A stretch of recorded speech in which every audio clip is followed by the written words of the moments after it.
पाठ 4। गौरा।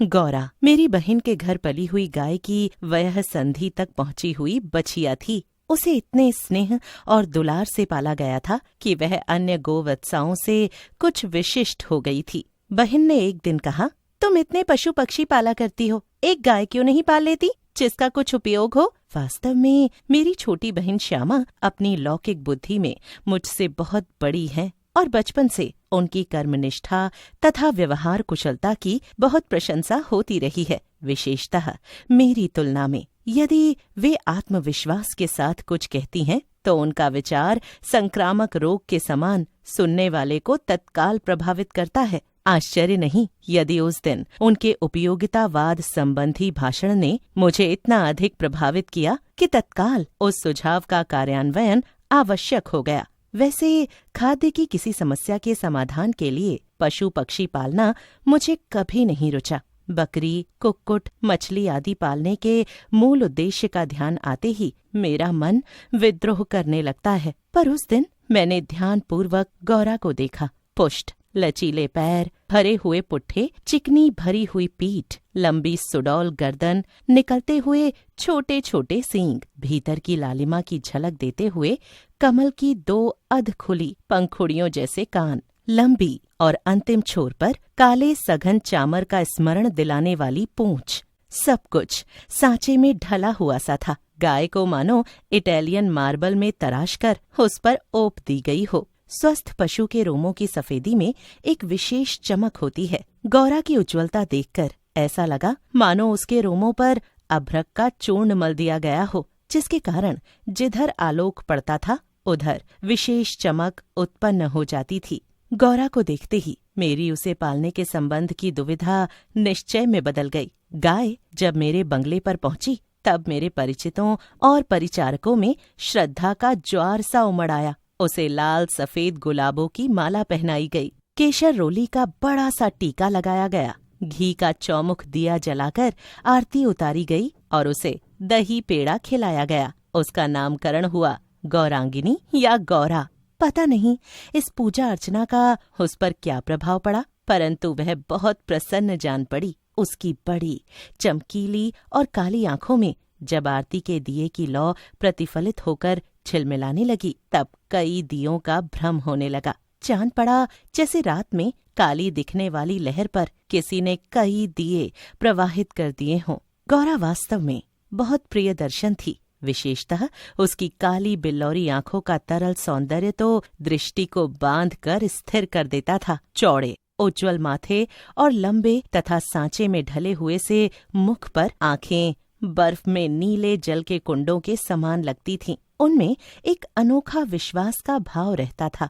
गाय के नेत्रों में हिरन के नेत्रों जैसा चकित विस्मय न होकर एक आत्मीय विश्वास ही रहता है। उस पशु को मनुष्य से यातना ही नहीं निर्मम मृत्यु तक प्राप्त होती है, परंतु उसकी आंखों के विश्वास का स्थान न विस्मय ले पाता है न आतंक। महात्मा गांधी ने गाय करुणा की कविता है क्यों कहा है, यह उसकी आंखें देखकर ही समझ में आ सकता है। गौरा की अलस मंथर गति से तुलना करने योग्य कम वस्तुएं हैं। तीव्र गति में सौंदर्य है, परंतु वह मंथर गति के सौंदर्य को नहीं पाता।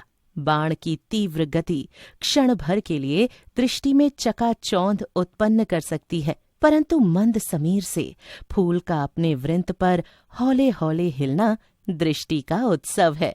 कुछ ही दिनों में वह सबसे इतनी हिल मिल गई कि अन्य पशु पक्षी अपनी लघुता और उसकी विशालता का अंतर भूल गए। कुत्ते, बिल्ली उसके पेट के नीचे और पैरों के बीच में खेलने लगे। पक्षी उसकी पीठ और माथे पर बैठकर उसके कान तथा आंखें खुजलाने लगे। वह भी स्थिर खड़ी रहकर और आंखें मूंद कर मानो उनके संपर्क सुख की अनुभूति में खो जाती थी। हम सबको वह आवाज से ही नहीं पैर की आहट से पहचानने लगी। समय का इतना अधिक बोध उसे हो गया था कि मोटर के फाटक में प्रवेश करते ही वह बां बां की ध्वनि से हमें पुकारने लगती। चाय नाश्ता तथा भोजन के समय से भी वह इतनी परिचित थी कि थोड़ी देर कुछ पाने की प्रतीक्षा करने के उपरांत रंभा रंभा कर घर सिर पर उठा लेती थी। उसका हमसे साहचर्य जनित लगाव मानवीय स्नेह के समान ही निकटता चाहता था। निकट जाने पर वह सहलाने के लिए गर्दन बढ़ा देती, हाथ फेरने पर अपना मुख आश्वस्त भाव से कंधे पर रखकर आंखें मूंद लेती। जब उससे दूर जाने लगते तब गर्दन घुमा घुमा कर देखती रहती। आवश्यकता के लिए तो उसके पास एक ही ध्वनि थी, परंतु उल्लास, दुख, उदासीनता, आकुलता आदि की अनेक छाया छवियां उसकी बड़ी और काली आंखों में तैरा करती थीं। 1 वर्ष के उपरांत गौरा एक पुष्ट सुंदर वत्स की माता बनी। वत्स अपने लाल रंग के कारण गेरू का पुतला जैसा जान पड़ता था। उसके माथे पर पान के आकार का श्वेत तिलक और चारों पैरों में खुरों के ऊपर सफेद वलय ऐसे लगते थे मानो गेरू की बनी वत्स मूर्ति को चांदी के आभूषणों से अलंकृत कर दिया गया हो। बछड़े का नाम रखा गया लालमणि, परंतु उसे सब लालू के संबोधन से पुकारने लगे। माता पुत्र दोनों निकट रहने पर हिमराशि और जलते अंगारे का स्मरण कराते थे। अब हमारे घर में मानो दुग्ध महोत्सव आरंभ हुआ। गौरा प्रातः सायं 12 सेर के लगभग दूध देती थी, अतः लालमणि के लिए कई सेर छोड़ देने पर भी इतना अधिक शेष रहता था कि आसपास के बाल गोपाल से लेकर कुत्ते बिल्ली तक सब पर मानो दूधो नहाओं का आशीर्वाद फलित होने लगा। कुत्ते बिल्लियों ने तो एक अद्भुत दृश्य उपस्थित कर दिया। दुग्ध दोहन के समय वे सब गौरा के सामने एक पंक्ति में बैठ जाते और महादेव उनके आगे उनके खाने के लिए निश्चित बर्तन रख देता।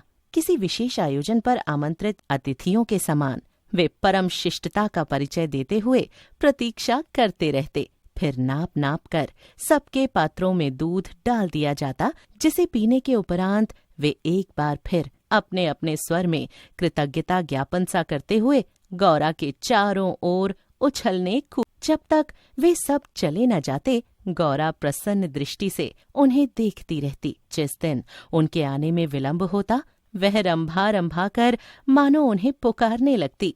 पर अब दुग्ध दोहन की समस्या कोई स्थायी समाधान चाहती थी। नौकरों में नागरिक तो दुहना जानते ही नहीं थे, और जो गांव से आए थे वे अभ्यास के कारण यह कार्य इतना भूल चुके थे कि घंटों लगा देते थे। गौरा के दूध देने के पूर्व जो ग्वाला हमारे यहाँ दूध देता था, जब उसने इस कार्य के लिए अपनी नियुक्ति के विषय में आग्रह किया, तब हमने अपनी समस्या का समाधान पा लिया। 2-3 मास के उपरांत गौरा ने दाना चारा खाना बहुत कम कर दिया और उत्तरोत्तर दुर्बल और शिथिल रहने लगी। चिंतित होकर मैंने पशु चिकित्सकों को बुलाकर दिखाया।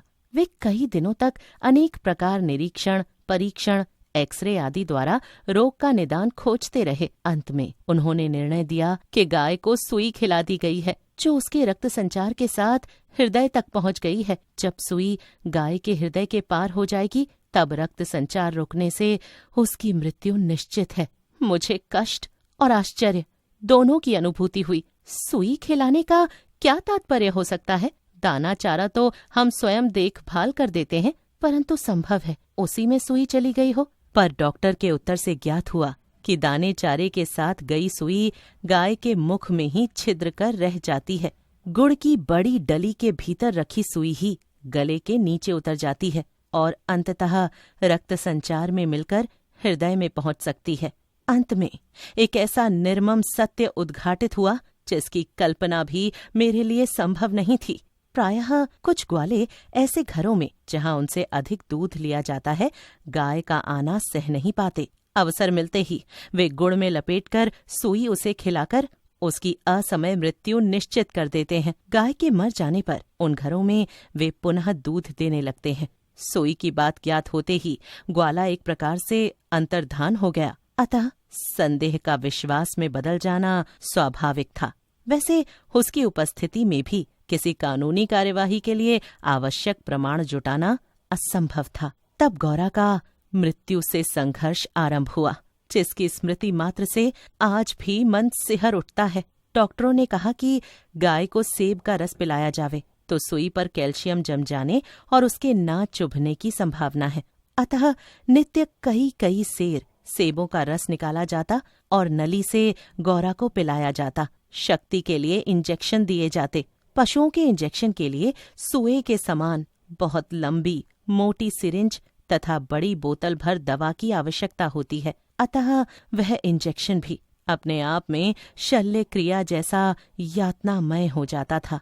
पर गौरा अत्यंत शांति से बाहर और भीतर दोनों ओर की चुभन और पीड़ा सहती थी। केवल कभी कभी उसकी सुंदर पर उदास आंखों के कोनों में पानी की 2 बूंदें झलकने लगती थीं।